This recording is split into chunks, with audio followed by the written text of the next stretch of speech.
Woo! Black African supremacy, we are back.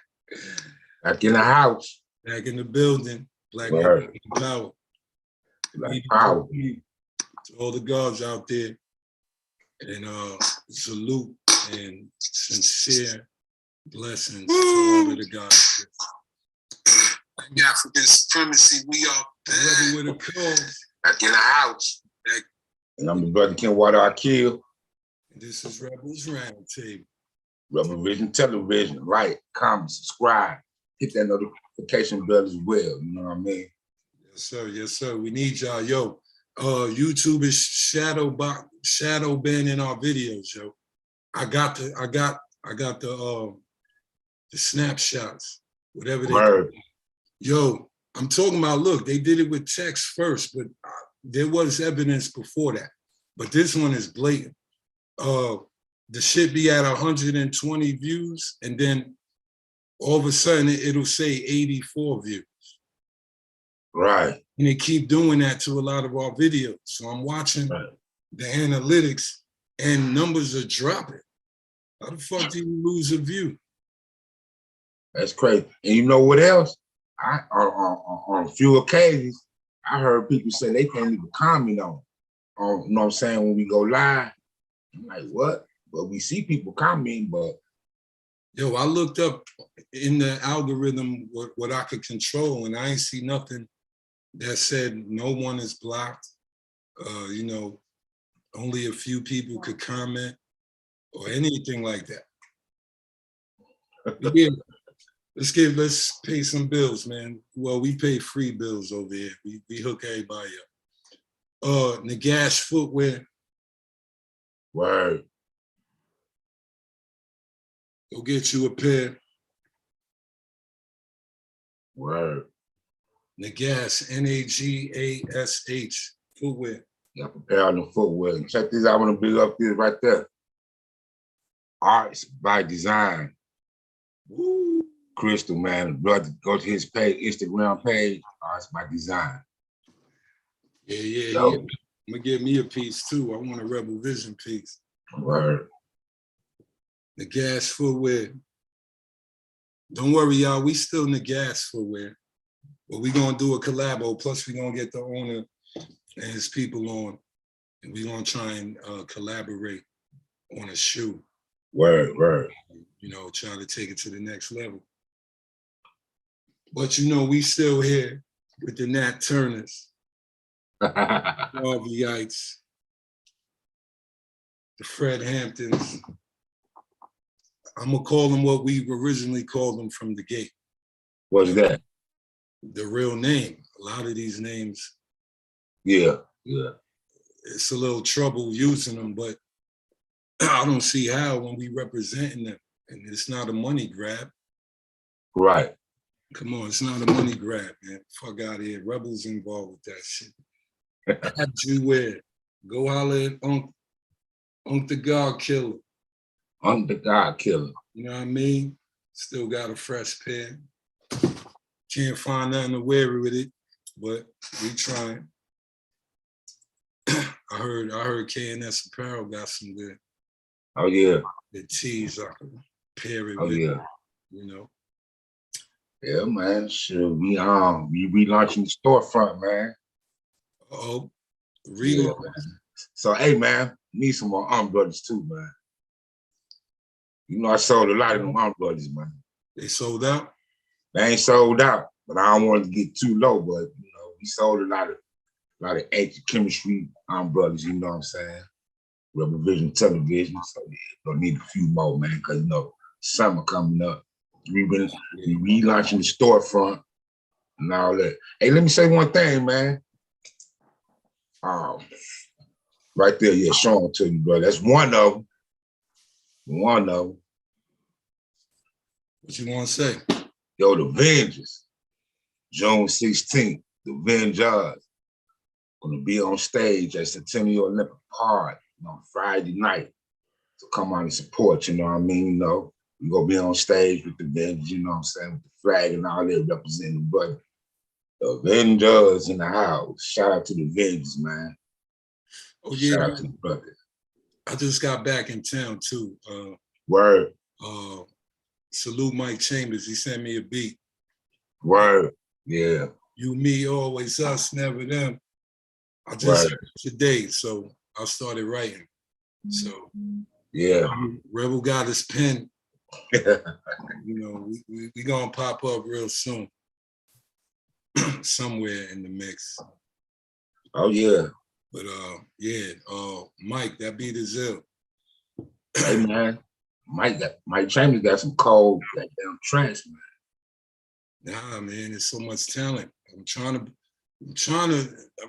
Homeless Records, man. I'm gonna sign everybody. Word. Nah, man, we ain't playing no games. My shit flip. We signing everybody, and we gonna get a fucking world tour out this bitch. I heard that shit. Think about it. Just like I used to be on tour vending, right? Yeah, yeah. Come on, we all could have went on tour performing. It's the same science. Plus, we could vend during the performance. Yeah. You know what I'm saying? And if any of the vendors got product, they just sit on our table. Right. But we could go from Cleveland, North Carolina, South Carolina, New York, Florida, Mississippi, LA, California, and perform at every gathering possible. You know what I'm saying? Right.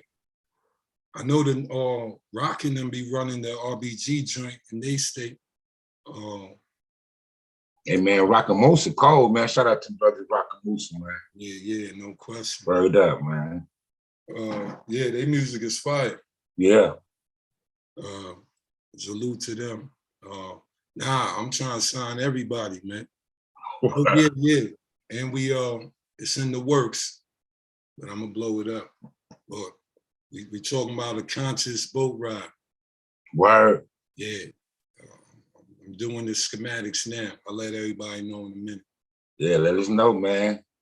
I'm trying to get like 5 master teachers so we can learn on the boat ride and then the party for the rest of the hours. 2 boat rides in one day, 1 night.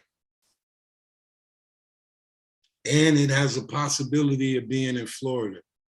But, but it looked good that we could stay in Georgia and do it. Well, you know, Florida, right around the corner. You know what I mean?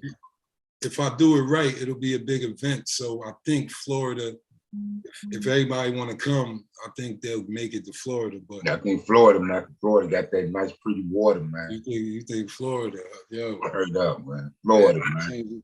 Well, it's both because Georgia ain't 100, but there are waterways and there are yachts. But I ain't really see the yacht I wanted in Georgia. But Florida, man. In Florida. Florida, where there ain't nowhere. Florida ain't nowhere, bro. All right, then. Word up, man. Change it to Florida. But yeah, we're gonna try and do a conscious boat ride. That'll be dope, man. That'll be dope. You know what I'm saying? And I'll let y'all know what we're doing with that. Just keep it in mind, it's gonna happen. But what we doing tonight? Hey man, we got the brother Agyei. He been on the show a couple of times. He just texted me, man. You know why?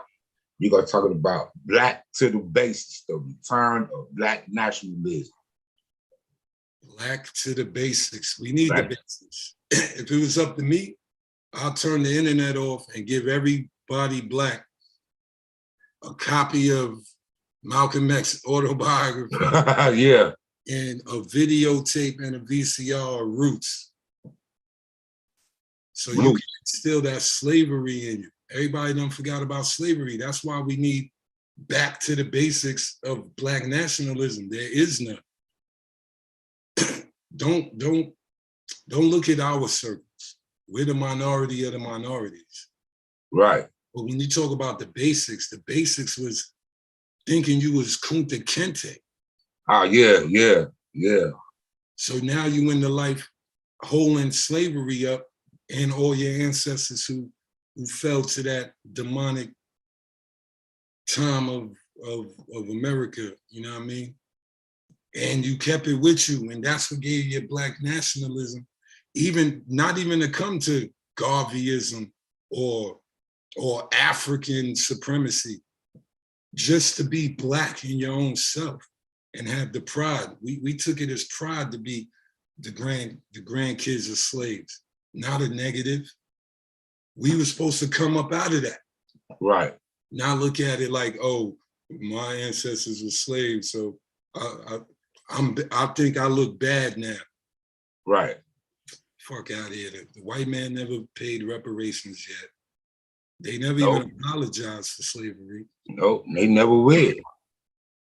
It's on some bills in each state, in a few states, but just like the law, like Cali could grant the Chaldeans or whatever they called people from Cali, reparations, and people in New York won't get it. That shit ain't like worldwide, like America-wide. Right.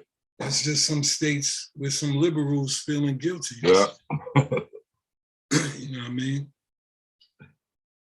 Yeah, brother Agyei gonna break it down. I wonder what angle he gonna use, but let me send them all right now. Yeah, man. Make brothers wait, man. Agyei waiting.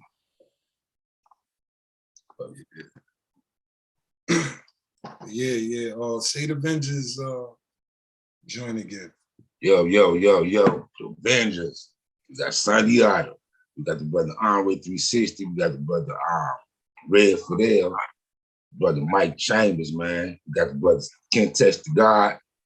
You know, Newman Bears in the group. You know, he be with the Avengers in spirit with the Avengers on stage. June 16th. That's next Friday night. You know what I mean? At Centennial Olympic Park, Juneteenth Festival this year. So come on through. Come on through. Go to my page, Ken Water Moore. You will see the Friday. Go to the Avengers page on IG. You know, check out all the information, man. You know what I mean? So come on through and support the brothers, man. Representing at RBG. Yeah. They gonna get a few minutes on stage. No, they gonna get 30 or 40 minutes, man. Oh, then they could do their whole. Oh yeah. You know, last year they got like an hour, 15 minutes, man. Even better. Now they could do their album right like they want to do it. You know what I mean? They know what songs they really want to line up. Right. Yeah. Let's get it popping. Let's get it cracking. But the Agyei.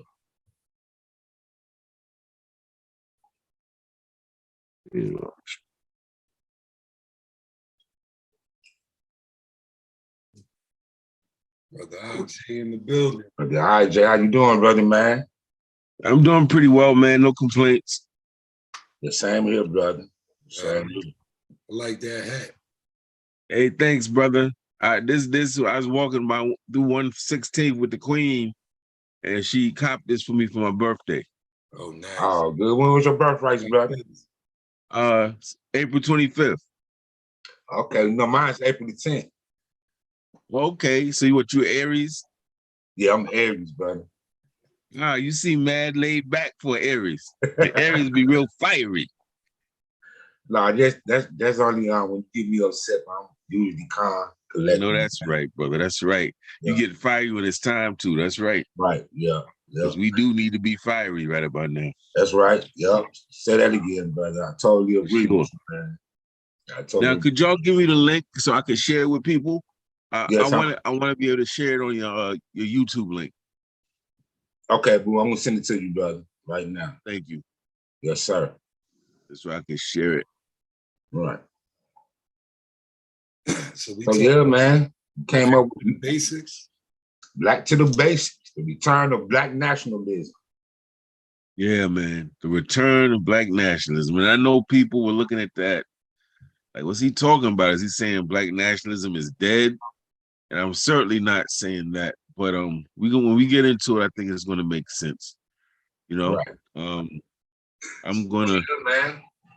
y'all let me know where you want me to start, man, and All right now. Yeah, and definitely, you can shoot. I'm hoping it's gonna be interactive. I don't want to just like do no church sermon. You know what I mean? Y'all let me know. Well, we give you time for your dissertation, and then if we got something, we'll interject. That's what's up. But you got the floor. Right. So can you hear me pretty good? Yes, sir. All right. So first of all, I want to thank my brothers for inviting me back to your broadcast. Yes, sir. It's a beautiful thing. I think it's intergenerational. I think we're kind of different different age brackets. I think that's a good thing. I think we're in different parts of the country. I think that's a good thing. So I'm feel blessed to be a part of it. And right before I begin, I just want to could you tell me is Rebel Television on YouTube? Rebel Vision Television. It's Rebel Vision Television. Okay. All right. Let's get it started. All right. So Black to Basics, the return of Black nationalism. I want to give a framework by starting with the definition.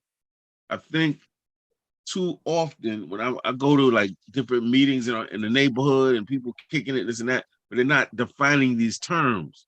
And so when one person sees Black nationalism, they got their definition.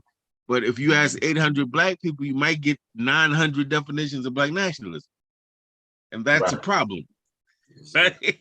We can't define something, it's going to be hard to operationalize it. So I first will start with the nationalism. And nationalism is basically a political ideology, a philosophy, you might say. It emphasizes loyalty, devotion, or allegiance to one's nation. And that allegiance to one's nation is supposed to outweigh any other individual or group interest. Now, Black nationalism emphasizes this loyalty, devotion, allegiance to the Black nation, right? Or some would say the new African nation. Black solidarity, these are some of the things that we focus on with Black nationalism. Black solidarity, or what you might say racial unity, the right to self-defense and Black resistance, economic self-sufficiency, that we should be creating our own economic engines and jobs, economy, and that it should not be based on the ruthless, individualistic, property over people capitalistic model. That's one of the reasons that we mucked up now. Right. Right. Everybody's chasing the bag, ain't nobody chasing the cracker. Right. Out of our community. Huh? Right. See, our interests well, we're gonna get into that. Also, I think what's implied with Black nationalism is a examination and ultimately a rejection of European culture, and to reconnect to our African culture. Now, by rejection, we don't mean you can't read a book a white man wrote, that you can't learn something from Europeans. It means that their ideas, their values, their priorities, we need to completely disavow. To the degree that we do that, we keep our sanity as African and New African people. To the degree that we try to imitate our oppressors, we experience great mental health issues. And one way you could do a case study, and it would be interesting if someone did this one day, to do a case study of all the Black people that go to boarding schools. That would be very interesting. I'm talking about the schools you go away to another state, they in high school, it's like college, they come home on breaks, and they're with all white folk, dressing like white folk, talking like white folk, celebrating their special days, everything. To study those kids. And I'm almost positive you're gonna find things are off. Things are off because they're being forced to drink and consume, if you will, the culture of the people who are oppressing them, right? And so those are some of the things that we think of when we talk about Black nationalism. Now, a great brother scholar named Wilson Jeremiah Moses wrote a book called The Golden Age of Black Nationalism. And he argues that the finest period, most productive period, most effective period, of Black nationalism in the United States occurred between 1850 and 1925. 1850 with the passing of the Fugitive Slave Act. And 1925, basically around by the time I believe Brother Garvey was arrested, if I'm correct. And it's interesting because we are now 2 decades into the 21st century. And things are a lot different than they were in 1850 during that 75-year period that Wilson Jeremiah Moses talks about. For example, formal, official Jim Crow and racial apartheid no longer exist in this country, formally and on paper, right? Officially. Black people are elected officials, mayors, and we had president.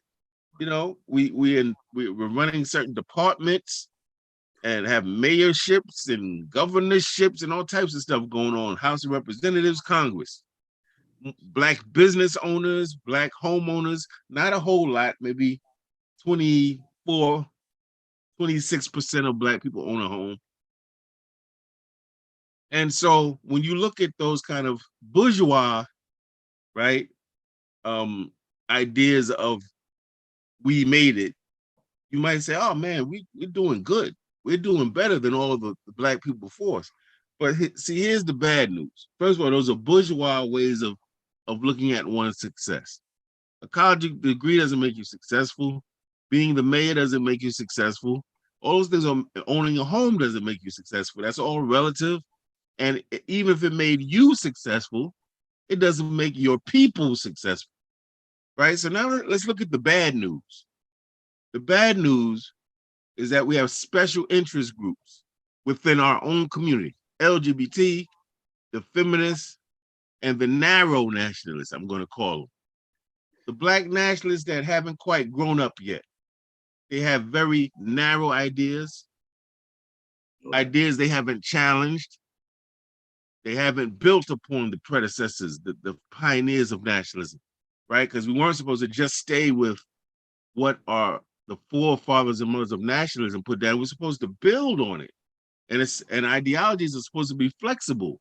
It's supposed to adapt to one's economic conditions, right? And all those other things. And so we have all these special interest groups in an already heavily fractured and divided Black community. And all of these groups have essentially exacerbated the already existing division and resentment in our community. We have different, so all of these people are vying for attention, power, money from the government or money from the city or money from the community.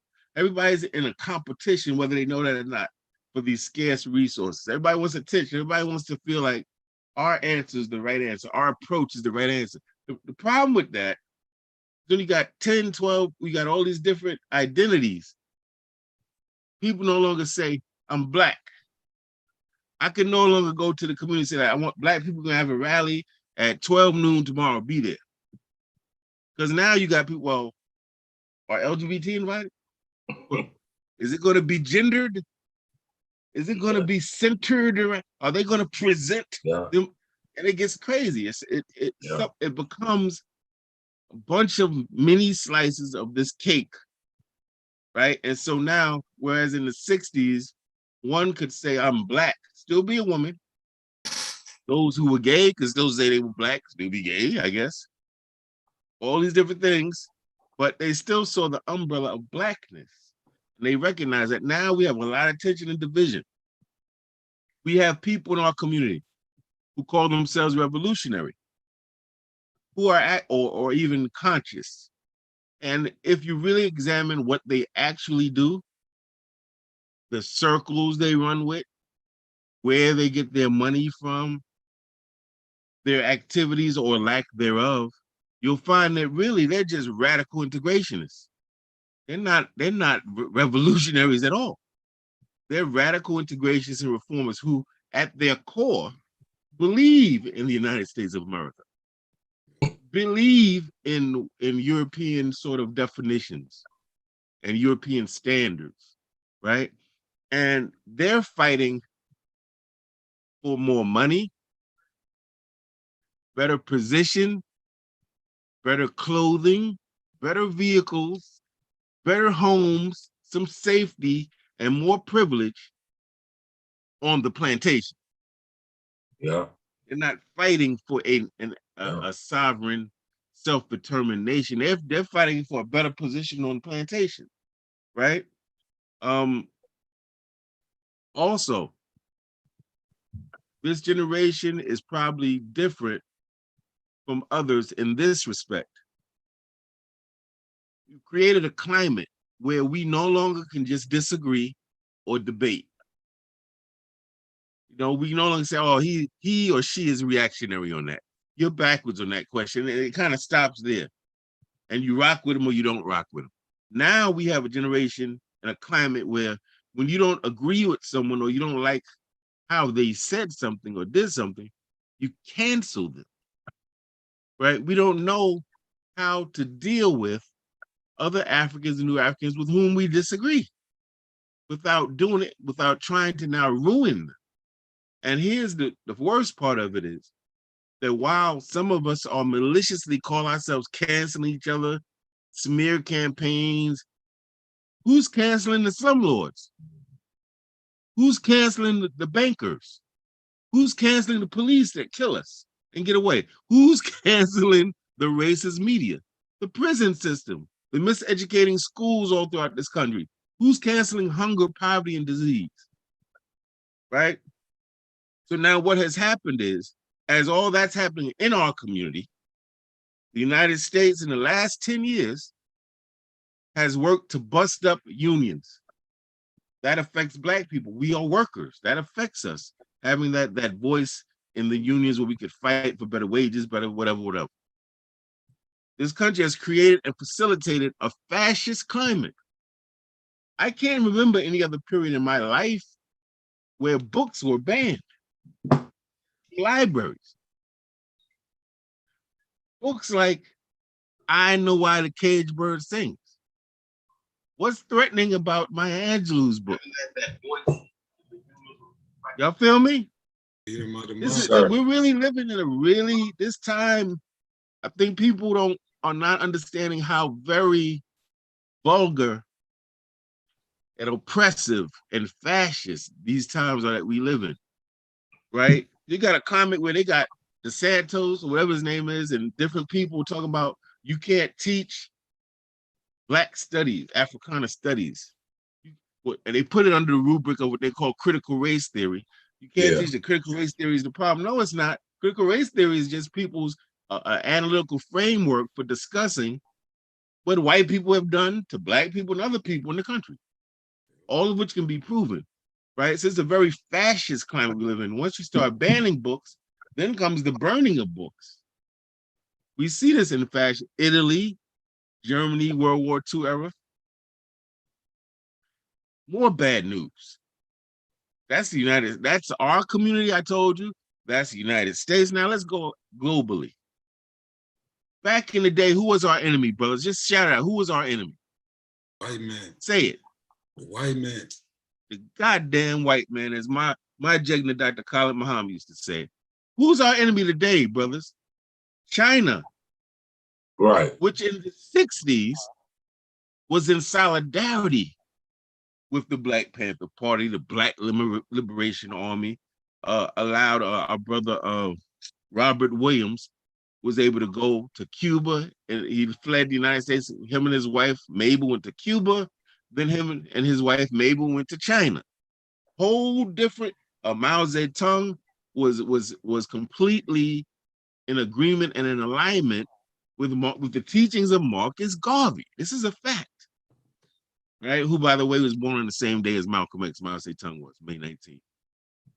It has gone from that China, though. It's a new day, fam. And China has now emerged as an anti-Black imperialist nation, exploiting Africans on the continent of Africa, exploiting Africans in Guyana, and exploiting Africans in Jamaica. And by exploiting, I mean they brought their workers over there, their technology. They made contracts with the neo-colonial African leaders, right, who are free and independent, only entitled on paper, but still taking their cues from their former colonial masters, still getting funding from their former colonial masters, still carrying out what they tell them to do. China has made these deals, invested billions in these places. They bring their own workers. They bring their own workers to a continent, to countries that have their own indigenous workers who need jobs. And all the workers are saying in these three places I named, the Chinese are treating them repressively. They're being abusive. They're locking them out of jobs. Now, those of us who say we are Black nationalists will have to concede that Black nationalism and its adherents have been silenced. We've been dismissed. We've been humiliated in the movies, on the TV shows, whenever there's a brother or sister that's talking that consciousness, that's saying, well, talking about Europe and white people and oppression, they're made to be either a straight up buffoon, somebody that got their facts wrong, that mixes it, meaning they're not well informed or well read. So, and that was all done to make people disavow Black nationalism. When you come up with your African clothing, speaking in Swahili, or you come up trying to sign people up for your program, and they hear anything that sounds like what they heard in that movie or TV show, psychologically they have tuned you out. Oh, he's one of them crazy. Oh, you changed your name, you one of them crazy. I don't want anything to do with it. All the trouble. Thanks. Now, Black nationalist ideas are not being taught enough. Black nationalist agendas are not being implemented enough throughout the country. Black nationalist organizations do not receive enough visibility and support. So in the title, when I say the return of Black nationalism, I am metaphorically saying that this beautiful, powerful political ideology that did not start in 1960 with the Black Power movement, it started when the first African was taken off the shores of Africa and the Africans resisted. That's when nationalism, Black nationalism as we know it, started. It goes back centuries, right? These weren't crazy people. These were people who were well-read, informed, members of churches and mosques and community groups, right? Now, so when I say that, I'm saying that this country has effectively made Black nationalism a joke, to the point where people in our community who don't know the history of what we're speaking of right now would be more willing to give money to a complete Negro organization. Matter of fact, to the point where we'll give our money to certain reverends who are on record as being known collaborators with the government. We'll give money to them before we give money to the New Black Panther. TD Face. Harlem Liberation School. It's sad. And I'm a person that does not like brothers and sisters that get on here and be demoralizing to people, but we also got to tell the truth. Because sometimes you got to tell people, yo, this is what it is, so people can wake the fuck up and do something before it's too late. Because see, people don't understand. When Trump got elected, it gave us a little taste, just a little taste of how things could flip that quickly, right? But who's to say people can't get into government and legislate that we will go back into slavery? Right. Who's to say? Back in 1989, when I was the president of our Black Student Union at Syracuse University, I used to kind of jokingly, sarcastically say, man, these white people make us pay for everything. One day we're going to be paying for water. Uh-oh. See? Just like that. The stuff that you would think in this era is fantastical, couldn't happen, can happen. Yep. Especially when you're vulnerable like we are. So I'm arguing, basically, those watching, listening, We must bring Black nationalism back. We must make Black nationalism relevant for the 21st century.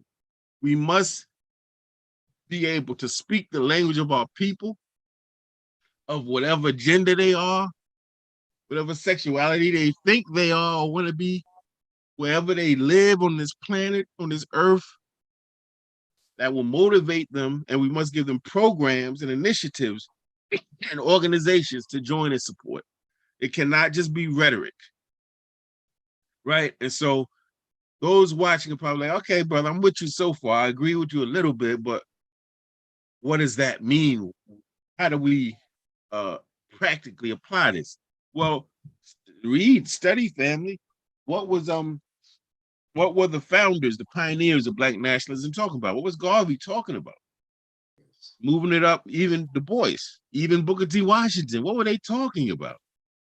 Right? Well, for one thing, I was just speaking with our beautiful brother, who's got to be about 76 years old at this point.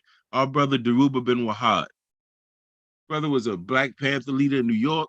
Brother was part of the Panther 21. Brother was a political prisoner for 19 years. Actually helped get himself out of jail using the COINTELPRO papers. And the brother is a co-founder of the Black Liberation Army. And I think y'all know the history of the Black Liberation Army. Right. I was talking with him a few days ago on the phone. And man, I say, brother Dhoruba, man, I'm feeling frustrated because I'm trying to do it. And he said, man, he said he has a way with words. He said, brother, the home team, things ain't looking good for the home team. That's what he said, man, regarding us. He said it's getting to a place soon where it will almost be too late. We'll be so far behind, so ill-equipped, so ignorant about what's going on, lacking so many tools, not making the alliances we need to make, that it will be virtually impossible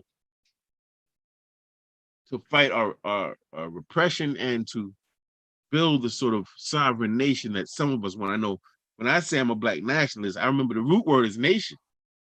Right. They ain't just talking about wearing African hats and shit.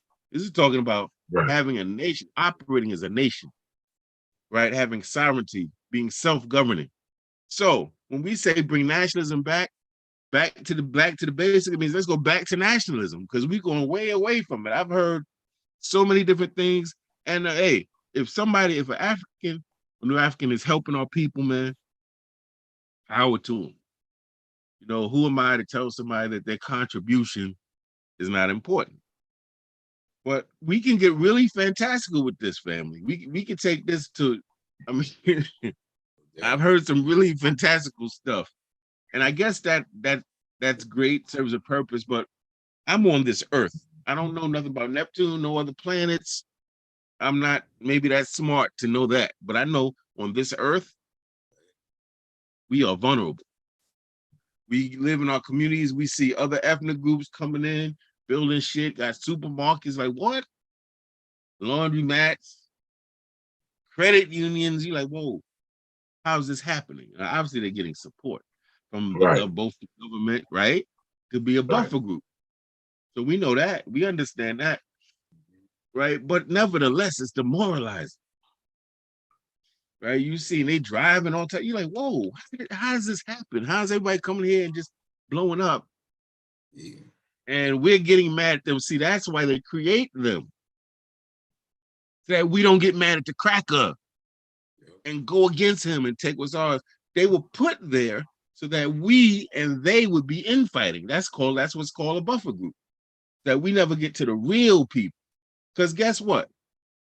All Black people, if we are new Africans, if the white man say, hey, give me your reparations checks, we're gonna give us your credit card, your debit card information, we're gonna send it to you. And we all had $100,000 the next day. And also, if you go to this office, we'll give you a $50,000 grant for your business. We would be at that office. Hello? But we not? We would be talking about, did you get your check? Would we not? Keep it real. EP. So they're doing what we would do. We can't get mad at them, right? That would be like, of course they're going to take money the government gives them coming from these poor countries that are poor because of the white man, by the way, right? And they come here and it seems like a land of play. Of course, they're going to take the check and take whatever they got else, just like we would do. That's what happens when you're colonized people. You make compromised choices to survive, right? Okay. What must nationalism do in the 21st century, man? This is what Brother Deruba this is two things he said. He said, brother, we need a national movement. He said, we were able to move the way we move. We had cars. He's telling me we had cars in Harlem, parked at certain places that everybody in the party in New York knew. Just parked. And had keys. If we could go, if we need to get a gun immediately or whatever, we could go, boom. We need to go somewhere, boom. We had places, he said there were barbershops, bars, salons, people's homes that were established parts of a network. So if we need to go somewhere and chill and be underground, we could do that. He said, but you can only do that with a national movement. You can't do that digitally. You know what I'm trying to say? You gotta build with people face to face in a grassroots way. So we need a national movement. We need to have a nationalist movement, not a multicultural movement. Right. We can respect others' cultures. I'm all for that. We should respect others' cultures if they're not being oppressive to you. But this is not about, we respect everybody gets along. This is about, I'm looking at every other culture and they're organized according to ethnicity or race. Sometimes religion too, sometimes gender too, or sexuality, but they're all, if you look at them closely, they're all very much organized around their so-called race or ethnicity. We seem to be struggling with that because somebody told us that when you organize around your race or ethnicity, that's low. That's low level. Like playing the violin is high class, high culture, and playing the African drum is low culture. Remember, y'all know what I'm talking about, right? That's what they teach us, right? Okay. So we've been taught, oh, you just fighting for black people? Oh, that's low culture. You really have arrived. You've really grown and matured when you fight with everybody. Non-cipher, God, non-cipher. No, sir. I'm looking around the people in power, and they are organized. They're organized by family, blood family lines, by race. That's a fact. But when it comes to us, we're taught that. We need a national movement. We need an independent political party. And this political party isn't just, they run people for office. This is the organization in our communities that does all of that grassroots work. It may run people for an independent grassroots sort of political agenda. It may run people for office. But in addition to that, they got the free breakfast programs. They putting up the schools, after schools. They got your community policing. That's what these political parties are doing. I don't want y'all to think of this as the typical white political party. They just run people for office. This is the organization that does all of that. Right? We need that nationally. Now, for those who are saying, well, but we got 1 billion different Black organizations. How are we going to do that? That's where this idea of a National Black United Front comes to being. Now, there is already a National Black United Front. And to my knowledge, they do wonderful work in certain cities, but it's not what a revolutionary movement means when they say a united front. This means you got people from different walks of life, different income levels, different educational attainments, right? Different professions, slightly different political views, and they're all working together. And these formations are all over the country. That's a united front. It means that you can go to other countries and you will be recognized. And if you want money, if they want to give money, they can give it to your organization, and they know that money won't just go to one, it will go to different community forces. Are y'all following what I'm saying on this? Yes, sir. That it won't just go to one group, it will go to different, but it has to be a formation to make it manageable. I was talking to our good brother, and his name used to be Max Stanford. He changed it to Muhammad Ahmad. We had him on at Harlem Liberation School broadcast, beautiful broadcast. This brother created the Revolutionary Action Movement. He was the only person that was able to get Malcolm X to join his group, to be the international representative or spokesperson. 20-something-year-old dude comes from Philly, meets with Malcolm and breaks down what they're trying to do, and Malcolm said, I'll do that, right? They had Malcolm, they had Robert Williams, they had a lineup of some of our heavyweights. They were radical, they were revolutionary, they believed in armed self-defense, and he said that Malcolm created the OAAU as a united front because when he was going to these countries in Africa, it's like, man, we would love to fund you. We love you, but there's a billion different Black organizations. We don't know who to give. Why don't you, to make it easier for us, why don't you have a united front and we'll give the money to the united front?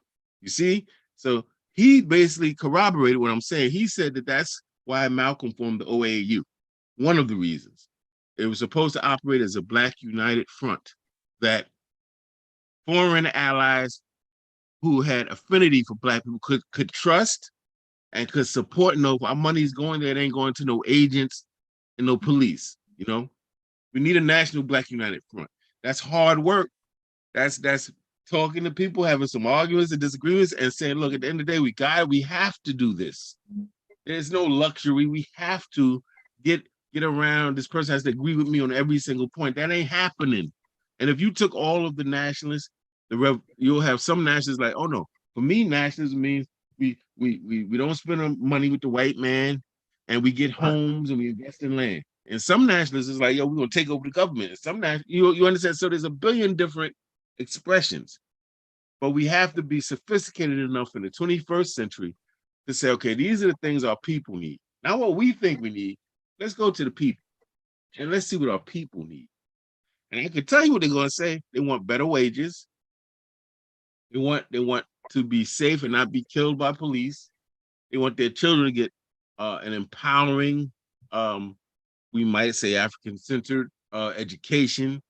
We want to run our own, have our own rules, be self-governing. These are things that we want, but that can't happen with one group working in isolation or one person working in isolation. It has never happened in any world history. You can point to that.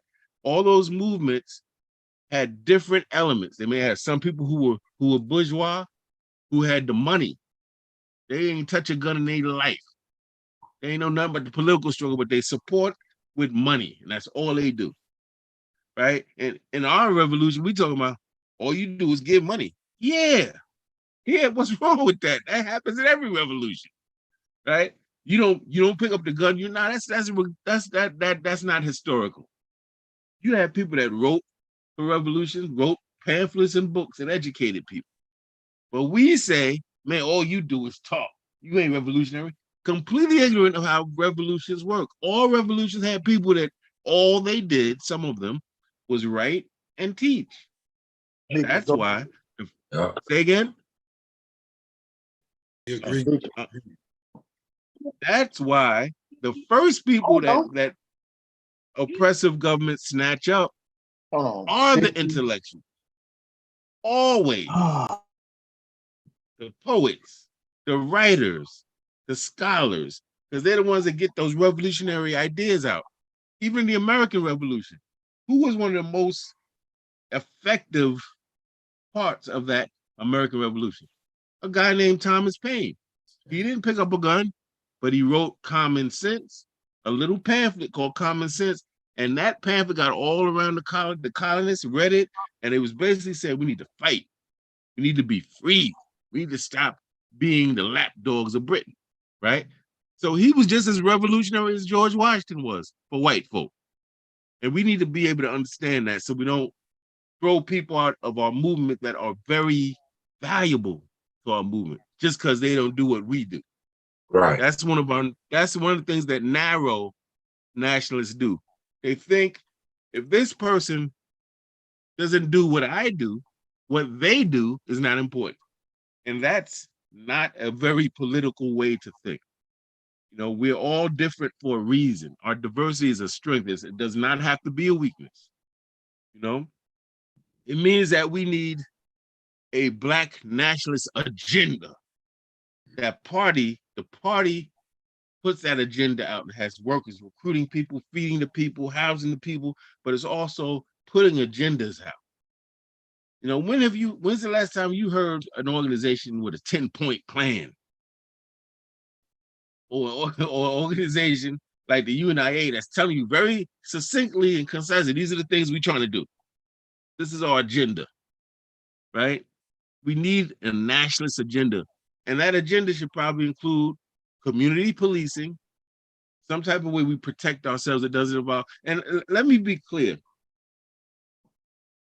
because I've had 4 strokes, minor strokes. I've had a lung embolism, a heart attack, surgery, been through it. Each time I was in the hospital, I want you to really feel me on this.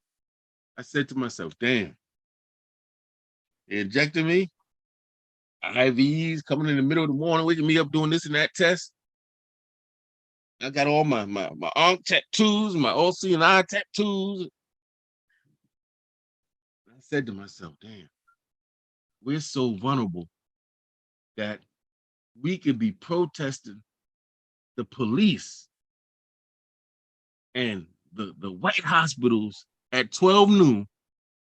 And then at 6 p.m., we got to call them for help.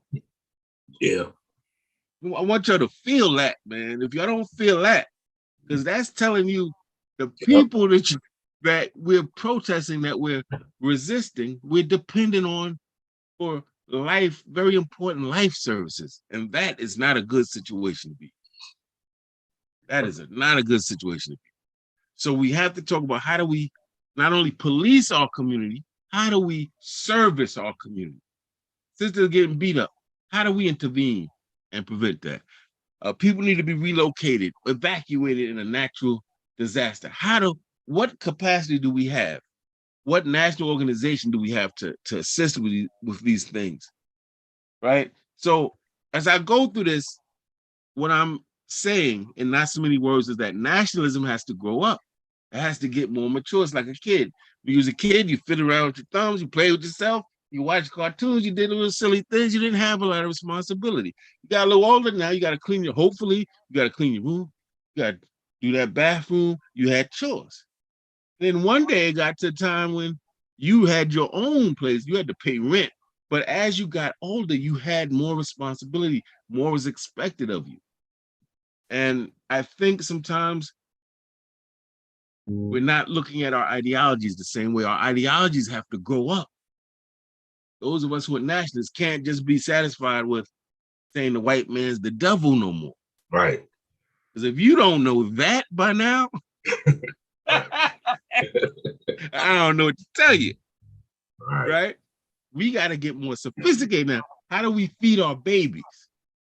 How do we put my Jegna, man, Khalid Muhammad, died in the hospital, was laying in his house for hours. Hours. Finally gets to a hospital. You think they don't know who that is? Of course they knew who that was, Khalid Muhammad. One of our great warriors, as much as he taught against the white man, as fierce as he was, come on. You know that he had enemies. And where's he end up? In the hospital with him. We have to have a better, and we still don't know exactly how our good brother died. So we have to have, nationalism has to answer the tough questions. We as nationalists are leaving this hard work to the Black Marxists and all these other people, right? Who say they the vanguard, right? And to me, nationalists, Bob Lawrence came on our show, he said nationalists, if you look at the history, Black nationalists are amongst the smartest, most fearless, most talented people we have in our community. He said, but we never get the issues right. He said, so the people who are weaker, dumber, and more cooperative with the white man are the ones leading our community. Yep. So there's this void, like, yo, Will the real nationalists stand the fuck up and do this work? Doesn't take rocket science to see what work has to be done. We need, one of the reasons they kept Mutulu Shakur in prison so long was because he was using acupuncture to get people off drugs. Hello, that's revolutionary. An organic way, not using another drug, not giving people methadone, and, and then they get them off heroin, because then they get hooked on the methadone. But he came up with a way to use the acupuncture. He was a healer. We need healers in our community that are nationalists, like Mutulu Shakur, that are revolutionary. We need people to remember the root word of nationalism. And don't get so spaced out and far out with all these different concoctions. You feel, yo, okay, I hear you. Where's our nation? Garvey came here. One of the brothers on the show I know is a Garveyite. I think he's a leader in the UNIA. I know the last time I was here. Yeah, John Hargrove. Say again? John Hargrove. All right, yes, sir. Peace, peace. He knows what I'm talking about. Y'all know what I'm talking about. When Garvey said he came, he said, where's the black man's army? Where's his economy? Where's his men of big affairs? And he said, I didn't see none, so I said I'd put them there. That's how we gotta be. Not big, oh, so mad. You saw what happened to so-and-so? We do that for 5 minutes, then we get right to work. What do we do to prevent Shaquita from getting snatched up, abducted at her school, and put into a human trafficking ring? What capacity do we have? What infrastructure do we build to prevent that? That's where 99% of our energy has to go. 1% goes to the crying. Oh my God, you saw what happened? Oh, that's terrible. Yeah, that's great, but they ain't gonna stop it, right? So we have to, that's where nationalists have to be at the forefront of that movement. Why? Because we are the ones who bleed for the community. We are there putting our necks out when everybody else is talking about it, but they ain't walking it. We the ones that they want to persecute. We're the ones the government finds threatening. We are the ones. And I should add also our Pan-Africanists too. We are the ones. So we got to take our proper place in this struggle. And we have to change the narrative, the conversation, so that nationalists are no longer seen as, oh, they crazy, they buffoons, they quoting stuff that's wrong, they incompetent, they ain't effective, they stealing money, they sexing every woman in the organization. We got to change that so that the youth can say, we want to rock with those cats. We see strength in them. And we see intelligence, and it's kind of propagandistic, but we have to change that. Also, it says we must be talking about sovereignty.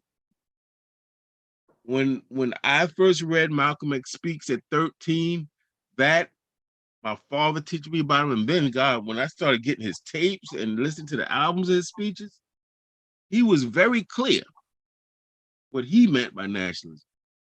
It's very clear that we need to have land, we need to have ownership, we need to be self-governing, all the components of a nation. And I know personally, there are quite a few people I know personally who are involved in the movement to create a sovereign nation for us. Now, they have different ideas about how to do that. But my brother Ramsey Eunice in Detroit, my sister Elena Porter in Georgia, my brother Ishmael Bey in Las Vegas are doing wonderful work around these issues. Some of them are doing it from a legalistic point of view, involving the United Nations. Some people are doing it in very grassroots sort of idea. Some people have a concept of a nation within a nation. Hey, I'm not an expert on that, but I support the work because nationalists are all supposed to be recognizing that Black people constitute a nation. We may not be a functioning nation, but we may be a dormant nation, but we are certainly a nation in becoming. And we want to operate as a nation. We want to do international affairs. Right now, I remember when what's the Libyan dude's name? They killed Gaddafi. Gaddafi had pledged, I think, $5 million to Farrakhan in the 90s, and he gave him $5 million. but the government froze it. Why did the government freeze it? Well, number one, they didn't want nobody like Farrakhan, especially that Farrakhan back then. They didn't want him with $5 million money like that. But also, he's a United States citizen. He's not authorized as a citizen of a country to accept money from the leader of another country. You feel me? That's illegal. You can't do that. Only an official representative of the country can accept money from an official representative of another country. So there's things that we can't do because we are recognized as citizens of the United States. We don't have a formation of our own. So there's so many reasons why we should be fighting for that. And I'm not going to take up time with how we should do it and what the formation is, but we need to support the movement in general to be self-governing in some way, shape, or form, and to be able to put our own brain power and labor to work for ourselves, and to sink or swim, not on the basis of what the American president does, but on the basis of our own actions, our own policies and practices. It means that we need to, of course, build African-centered schools, but guess what? It means we also need to have a national Black educational curriculum that's K through 12. The white man can go right online, you can read his core curriculum, he got it all broken down. First grade, you need to know this, and this grade, you need to know that, and blah, blah, blah, blah. We got educators galore. We got principals galore. We got writers and intellectuals galore. We need to have an educational curriculum that our best and brightest put forth for our kids that works for us, right? And we need to have an organization because, as y'all know, I said on the last show, I, of course, as a nationalist Pan-Africanist, support African-centered schools. But if we're honest, there's very few of them when you consider all the Black people that are in this country, which I think at last count is around 55 million, something like that, that we know about. There's not nearly enough African-centered schools for all those people. Some states don't have one African-centered school in the whole state. So what does that mean? It means while we build those African-centered schools, we need an organization that trains teachers to teach African-centered curriculum. Not just for the African-centered schools, but for the public schools, because 85% of our kids are in the public schools. So until they leave and go to an African-centered school or they graduate out, we need to have people like us teaching them right in those local public schools, because that's where you're going to meet the masses of our people at. It means that we need to have the economic ability to create cooperatively owned, very important idea that comes to us from the Black Power movement. Not this privately, my private family owns it, because when your private family owns it, your private family benefits from it. Right? And people tend to become very ruthless and malicious, right? And selfish. But when it's cooperatively owned, this means that a bunch of people have ownership in it and make decisions for it. And it's a community sort of enterprise. I mean, think about it. Just look at the stuff we use and we do in a given week. We need cooperatively owned Black supermarkets, laundromats, farms, daycares, fish markets, everything that we need and use. We need to be providing. We need to get to a place where we don't have to send our kids to the white man's summer youth employment program to work. We have the capacity to employ our own kids. Because I'm telling you where we're losing the battle. I could have kids, sit them down for 20 years in between nationalism, but then they go out into the world. When they go out to the world, what do they see? Most of the places are owned by other people. Most of the schools are run by other people. So even if we teach them right, we have to build the capacity so that they can take what they learned and apply it. This is what Amos Wilson said. He said he supports the African-centered school movement, but the problem will come in where we do the African-centered teaching, but we haven't built the African-centered institutions. So they get this education, go right back to the white man, because that's the only place they got to go. We have to change that. And I'm not saying that this is going to be easy, but I'm saying that's what nationalism has to do. And I want nationalists to think of themselves as champions. And what sets champions apart from normal, average people is that they see themselves as winners. They believe in their heart and mind they can win, even when no one else says, oh, we can't win that. That's impossible. Not champions don't think like that. And most importantly, champions do daily what most people do occasionally. That's very important. So in other words, you got this big job now. So I'm gonna get up early. But if I didn't have a big job, I wouldn't be getting up early, right? That's what most people do. Champs getting up early every day. That ain't no thing they doing for some job or some other thing. They're doing that for themselves. Because they know that the people that get up early are going to be apprised of the opportunities, news that people get up late will not. It means they get up early, they get to use more time of their 24 hours than the average person does. Right? That's how nationalists got to be. We got to see ourselves as we are the vanguard. We are the example of what you can be when you dedicate yourself, when you put in the work, you get up early, you sacrifice immediate stuff for delayed gratification, right? And you have high principles and high standards that you work unceasingly toward. The Panthers had that idea right.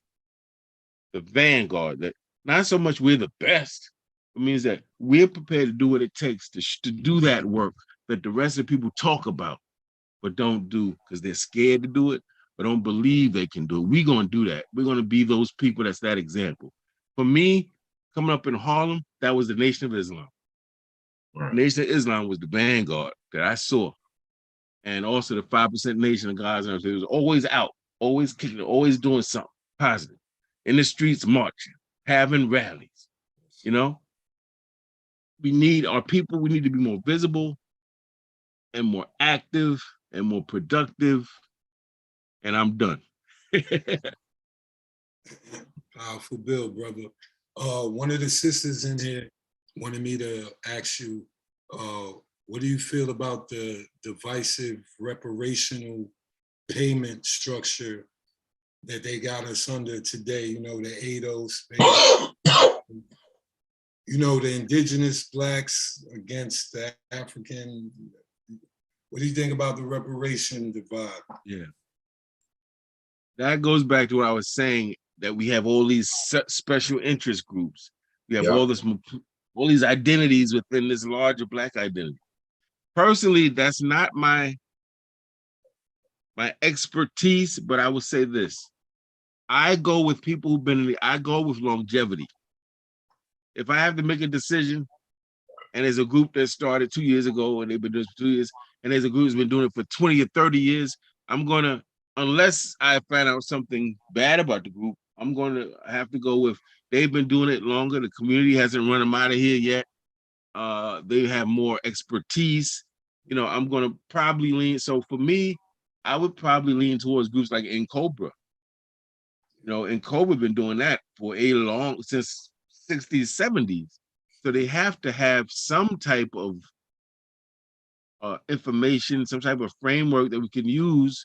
And then other than that, I would say that's where I was saying that National Black Party comes in, because everything funnels through that organization. And that organization is made up of more than one type of nationalists.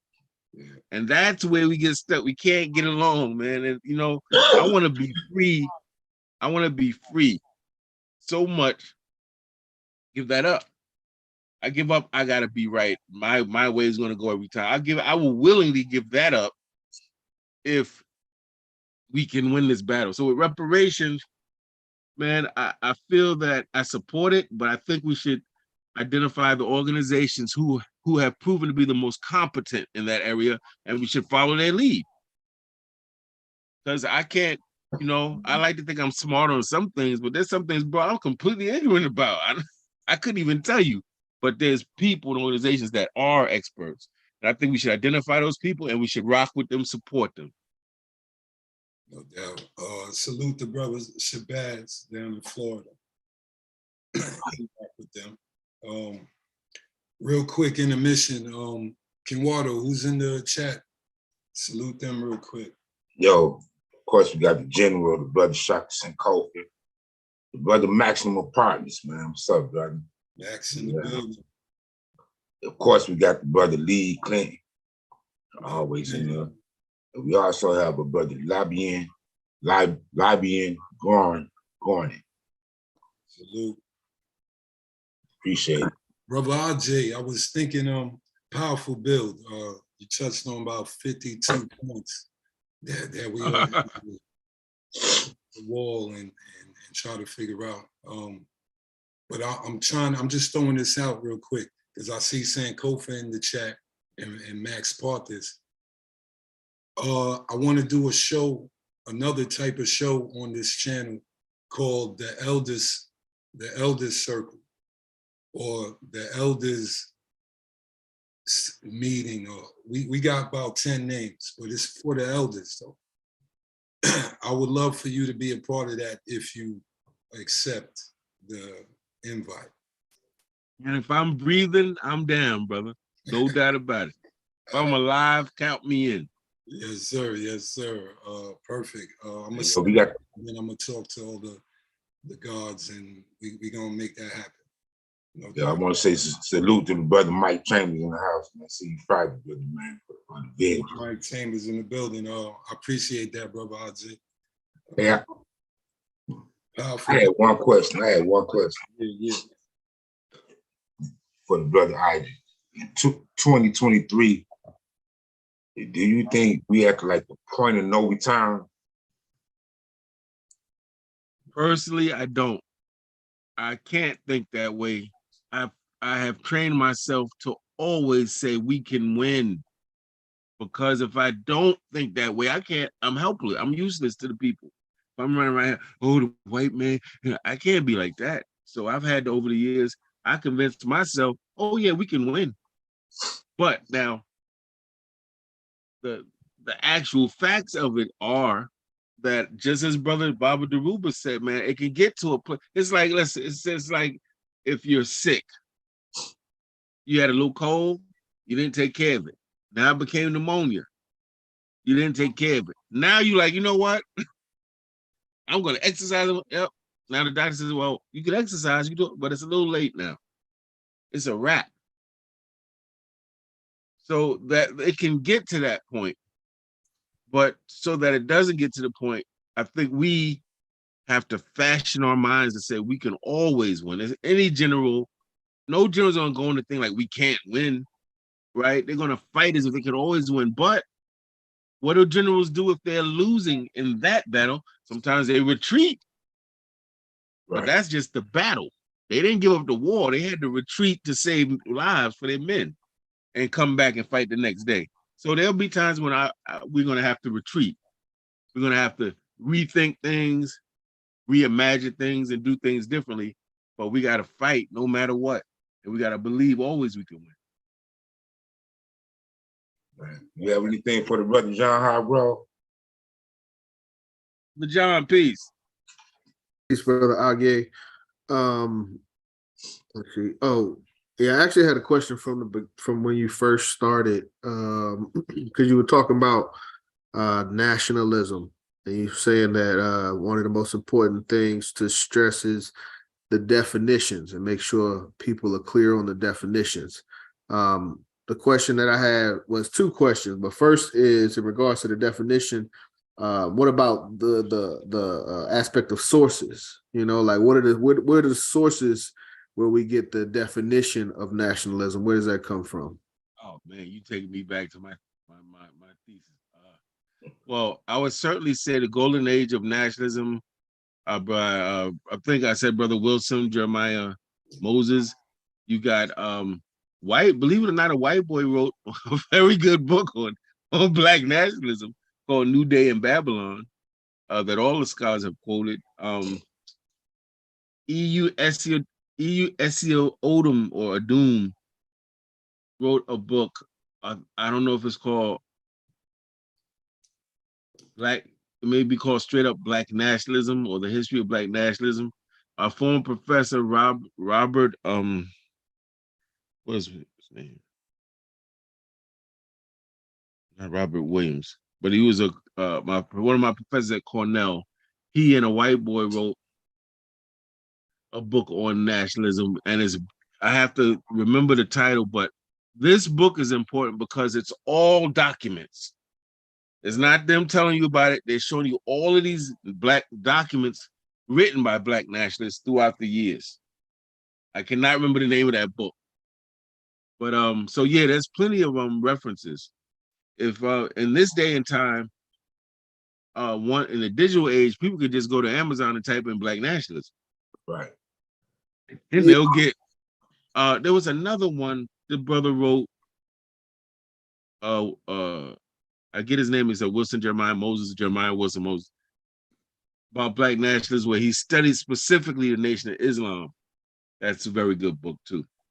But New Day in Babylon, the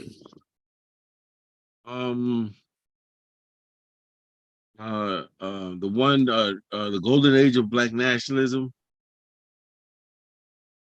And if you give me time, I can send you, because in my scholarly work, I have a whole bibliography. I can try to go through that and find some and have some more for the brothers. You don't know if the writing on the Nation of Islam, why is the name Eric Lincoln comes to my mind? Oh yeah, Black Muslims in America. Is that the one you talking about, or you talking about another one? Nah, this one is more recent. Okay. But that one you talking about was a classic. That said it all. That showed people that the Nation of Islam is a real force to be reckoned with, no matter what you think about it. I got you. Kind of, even though he wasn't completely a believer, we must say, Eric Lincoln wasn't like no apostle of Elijah Muhammad, but and some of his writing might be seen as critical for the nation, but nevertheless, it revealed to Black people that the nation is something real that you might want to look into, has some answers. Even though, as you know, Brother John, Elijah Muhammad was a Garveyite. Yes. Yeah. So for some reason, I haven't seen in too many books that reference, but we know that means that he took some of the precepts of the UNIA. Clearly, if you look at the Fruit of Islam, that's the Black Legionnaires. Yeah. Right. I want to say Amy Jacques Garvey authored a work that mentions Elijah Muhammad being in African Legion, which was the military of the UNIA. Right. So he adapted that to the Fruit of Islam. Yeah. It's just that what he did was he made it very heavily religious. Yeah. Yeah. He took it more down that route. Yeah. Yeah. But I would be interested to see also, you had Noble Drew Ali too now. Yeah. Yeah. Who would have been Garvey's contemporary. Yeah. So and there's a whole lot of literature on the some of the Black Muslims, some of the people who are more mystical with it, some of the people who took Noble Drew Ali's stuff and went in their own direction. A lot of Moors that I know can really get more into that, the Moorish scholars. Well, yeah, in regards to what you were saying, from a unity perspective, in Atlanta, we do try to keep a strong relationship with the Moorish Science Temple and the Nation of Islam.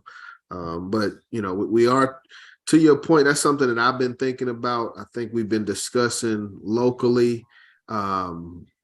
We like the idea of the national approach, and having divisions all over and chapters all over the nation.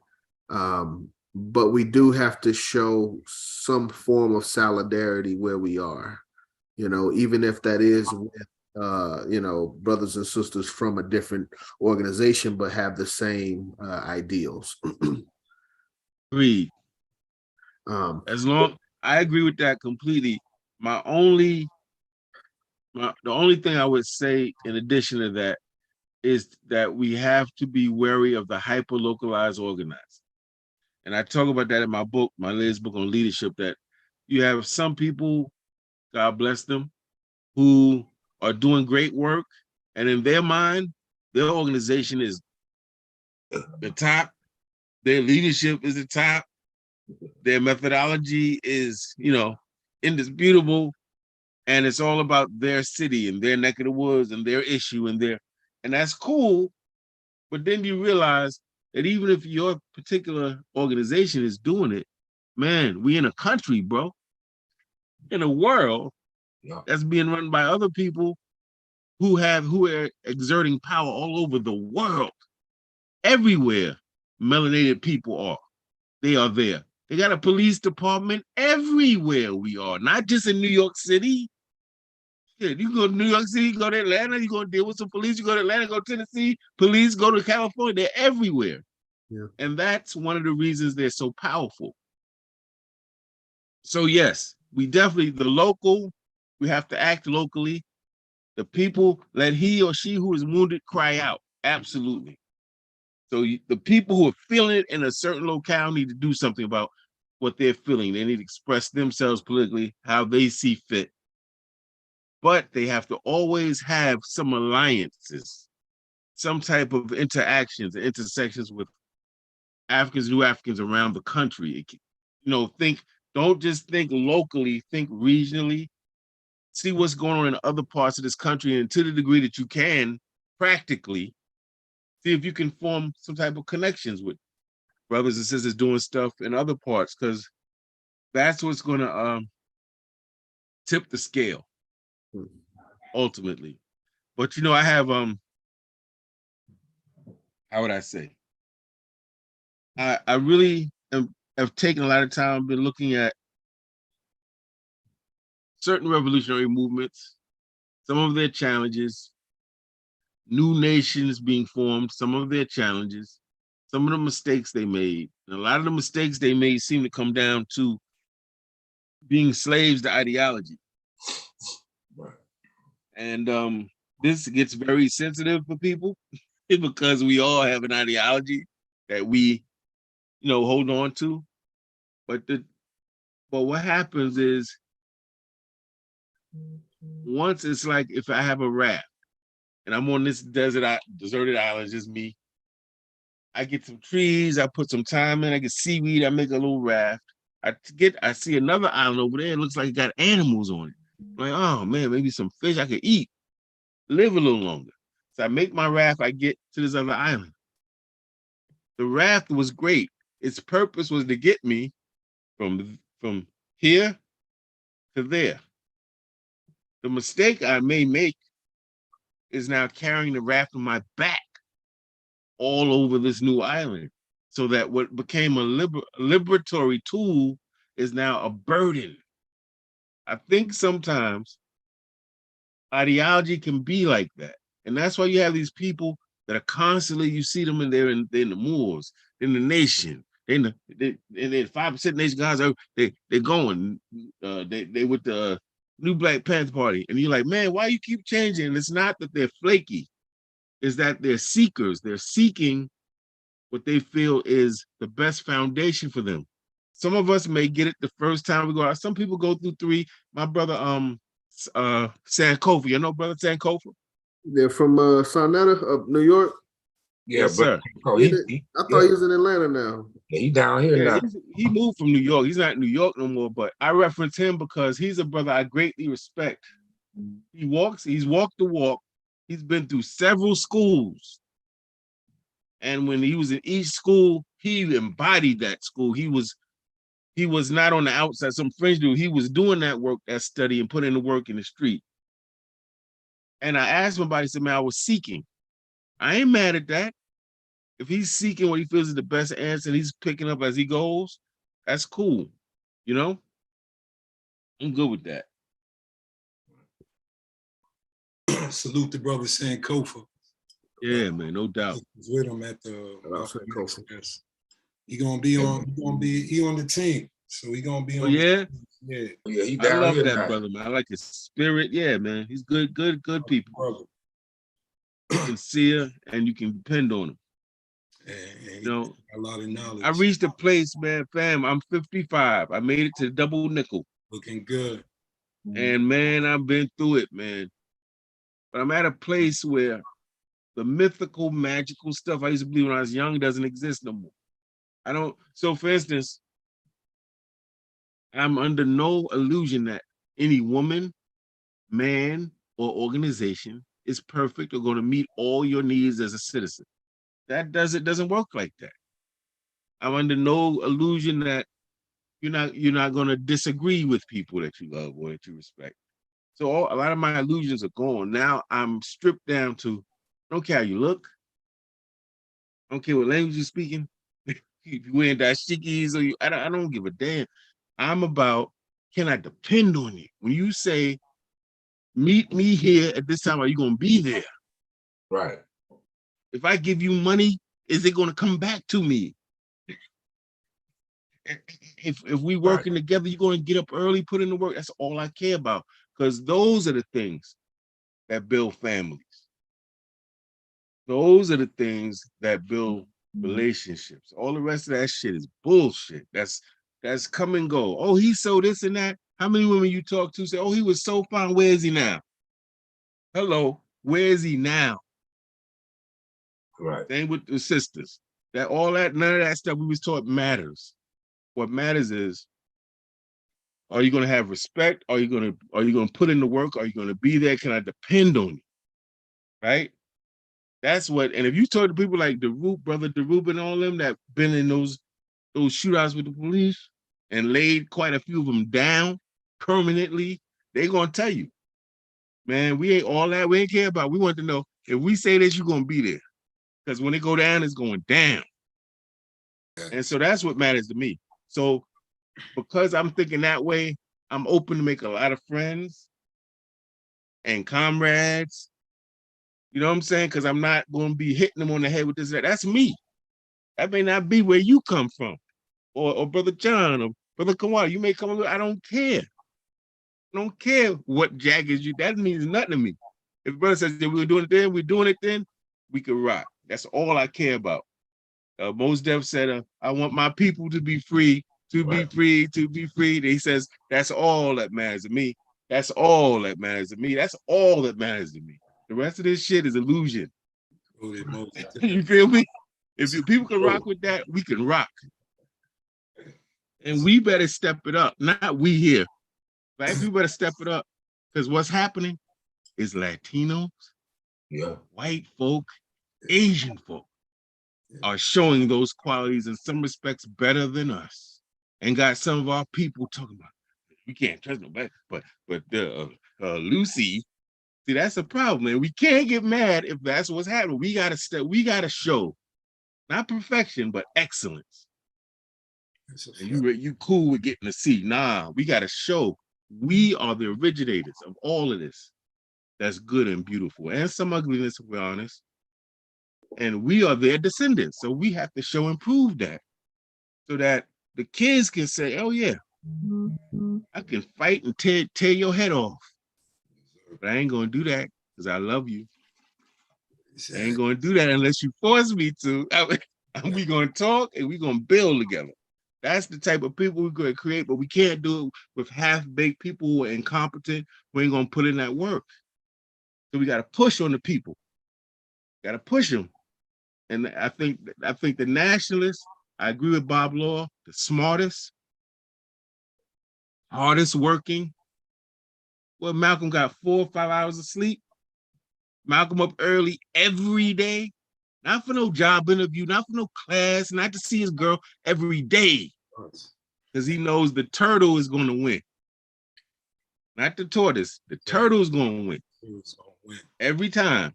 He's going to keep going, no matter what. No matter what. No excuse. No barrier. You know? So, like, Malcolm inspired me, man. When I had my first stroke, and I was talking like this, and my face was twisted. My left hand, I couldn't really use it because my left side was largely paralyzed. And I didn't have no health insurance. They told me, you need therapy. I ain't have no money for therapy. So what did I do? Did I sit down and cry and whine? I thought of Malcolm and I thought of our ancestors who went through more than me and kept pushing. And my second book that taught Black students how to organize their Black student unions and fight the white man and win, I typed right after that stroke. Left hand messed up and all. And that pushed me through. I'm not no superhuman. I'm not trying to say that. I'm saying when we look at these greats, we got that same power, man. We got that same stuff. Malcolm was exceptional, but we can also take from that and push and push. John Henrik Clarke said he was the most amazing man he ever met. Now, if John Henrik Clarke says that about you, I mean, come on. He said he would give Malcolm a folder of stuff on the Congo situation. And 20 minutes later, he debating scholars on the Congo. With the information, it's just crazy. But it's the work, it's what you push yourself to do. And nationalists can be the example for our community. If you want to be right and exact, you want to get this done, no matter what's going on in your life, check out the nationalists. Look how they getting down. Look how they getting down. They ain't making no damn excuses. Because your kid, you can't make no excuses when your kid want food and you ain't got no money. Right? You got to make it happen. I think that we are in a position right now to be those type of examples for the people. I really do. But we got to push. We got to make ourselves, the Stoics say, make yourself uncomfortable. Don't try to be, I want to be comfortable. I don't want to be comfortable. Right. I want to be breathing. I don't ask for less problems. I ask for the divine to give me the strength to conquer them. Because those are the people we respect. And those are the people that get shit done. Not to be, I don't want to be comfortable. Yeah. Of course we want to be comfortable. You don't know what I'm saying. Yeah. But you got to push. Comfortability kills, and only diamonds love pressure, yo. Yeah, you got to push, man. Remember these that. people are killing us all over the place. We got to step it up. They ain't better than us, man. That shit really, like, I take that personally. You know, right. They're not better than us in any way. They're better in wickedness. That's it. That's it. Powerful build. I got some young people here, right, with me from Atlanta, and I know there's some other young people watching. This is kind of the first time they even hearing about nationalism. So could you give the youngins, they're from 8 to 21, could you give them a little advice on how they can become nationalistic themselves and eventually join the movement in their mind and their soul and maybe in their works after that? Yes. Peace to the brothers, the young people that are there. You are such blessings, man, in our community. Sometimes we don't understand y'all. We try to tell you what to do. We punish, we're punitive, and because we're not understanding where you are in your development. But we love you. We want the best for you. Just try to be patient with us as we try to be patient with you. I would say, too, in the digital era, look up nationalism. Identify some of the great Black nationalists in history, and Pan-Africans, Garvey, Malcolm, Delaney, David Walker. There's a whole bunch of people. To some degree, earlier on, Frederick Douglass, Harriet Tubman. Frederick Douglass went a little bit different route when he got older, as we know. But look up some of those people and study their lives. Read their biography. That's the easiest way. Study the people to see what they went through, how they came to their ideas. What are some of the key ideas of nationalism? Which basically means that you see Black people as part of your family, wherever they exist, and that you have affinity, love for them, that you don't want to do harm to them, that you want to make their life easier, that you want to work together. You want to be protective of them. So, that would be probably the way I would say it. But there's people better qualified than me. I would say definitely read the autobiography of Malcolm X, read Asada. Certain key books will help you understand. And once you see how these people move, who are living examples of nationalism, you'll understand nationalism a lot better than me just giving you like a definition. You'll really feel it. No doubt. Y'all heard that? Thank you, brother. Yes, indeed. Powerful. Tell us about your books before we get out of here. The clock's running down. Tell us about your books and where everybody can reach your work. and yourself. Will do. Thank you. And thanks again for the opportunity to be here. Our pleasure. So I've written 5 books. I would say the best way to find them is go to Amazon and type in my name. Those of you watching see my name spelled in the screen, Agyei Tyehimba. And here the queen, look, babe. I was ready this time. And the queen said, show them the latest book, the book on leadership. Yes, sir. And people were sleeping on this book because I don't write these like really scholarly books, even though I'm a scholar and I was trained in that way. I'm trying to get people to understand what I'm saying, man. Like for real. Right. So right. I would say you can go to Amazon, type my name in, Agyei Tyehimba, what you see on the screen, and the books will come right up. Also, if you go to Google and type my name, it'll be a bunch of stuff, my website, a bunch of stuff, that will come up. And that's probably the easiest way. For the young people who are in the streets, the first book I wrote was Game Over, The Rise and Transformation of a Harlem Hustler, about AZ. If you saw the movie Paid in Full, which he wrote, of course, the white man came, they edited it, but that was about him, his boy, Rich Porter, and Alpo, who just got killed not too long ago, this brother Alpo. Yeah. So that book is about the street game, the drugs, all that stuff, and what happens to people that get involved with that. So if y'all want that angle, that would be a good book to check out, Game Over. The rest of the books are more education, nationalism, how to fight and organize, stuff like that.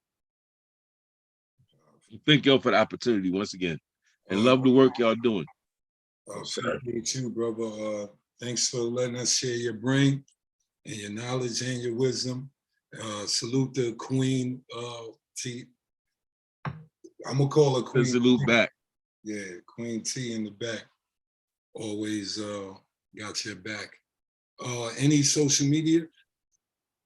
Oh yeah, man. I'm on Facebook under my name. We also got a Harlem Liberation School. That's my organization. That's our banner in the back. Yes, sir. We have a Facebook. We have a YouTube channel, Harlem Liberation School. We're trying to pass that 1,000 subscriber mark. I want to tell you, I had something called Black Liberation University YouTube channel. Someone hacked into my email, posted a bogus video on YouTube. YouTube took my channel down. It was almost 10,000 subscribers. Wow. So Harlem Liberation School, we're building back up. And we would love if y'all could come through, man, subscribe right now, get us over that 1,000-member hump, man.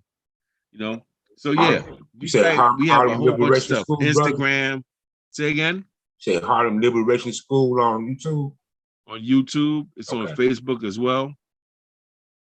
And once you go to YouTube, you'll find all the links. We have a link tree. Okay. Yeah. Click on the link tree, you'll see everything. Okay, yeah, I see it now, brother. Yeah, I got you. You're gonna subscribe. Got you. Get your numbers up. But now you could come back anytime, brother. Appreciate you accepting the invite to the Elder Circle. I can't wait for that. So I think that's gonna be hot. Just learn. And man, you're around the same age, Agyei. You know that. Yeah, man. You look a lot better than me, brother. I hope you keep it that way. Yeah, I'm 53, man. I'm looking like I'm 80 years old up in here. This great beard. 53. I had turned 53 in April. Okay. Yeah. That's what's up. Wisdom. That's what's up, man. But now, powerful bill, brothers. Kenwado, John, give out your info. Yeah, you can hit me at k.ikill.4 on Instagram. You can also hit me up at Kenwado Moore on Facebook.